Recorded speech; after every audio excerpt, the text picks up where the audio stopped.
My question is, I've seen David Shoebridge talk about it a fair bit over the years. I've seen Tim Hollow talk about it a fair bit over the years. And Richard Di Natale used to do his yearly speech where he talked about a basic income.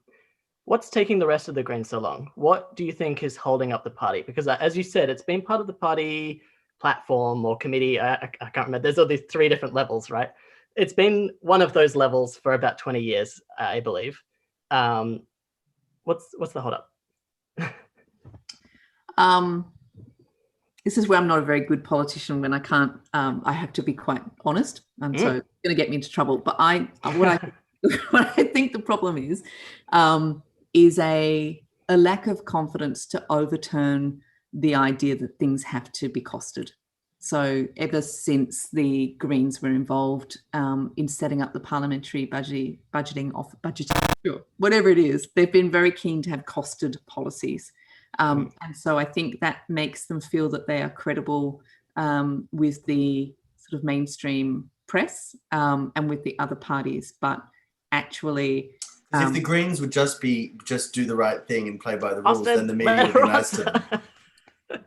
I think, yes, because the line that I've been pushing for some time in our national spaces is that it's the economic principles that the other parties are living by that aren't credible. When you look at how you actually want the world to be and what the Greens principles are, it's going to always be incompatible. But I think, again, it's easy for me. I come from a financial background. I come from a corporate background. I can sort of, talk that talk. I'm absolutely 100% confident in my view of the economy and what's a myth and what's not. And I think not everybody in the Greens comes from that background, perhaps not very many. And so it's quite difficult perhaps to be pushing that line confidently.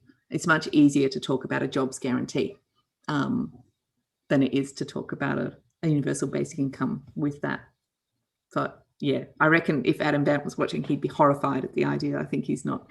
I have something that I think would be even more horrifying to Adam Bandt, is the comparison with the Australian Democrats and the GST, but in reverse. So Australian Democrats used to be the third force in Australian politics, and then they were on the wrong side of the GST debate, and that was the end of them as a political force in this country because they betrayed the trust of their base.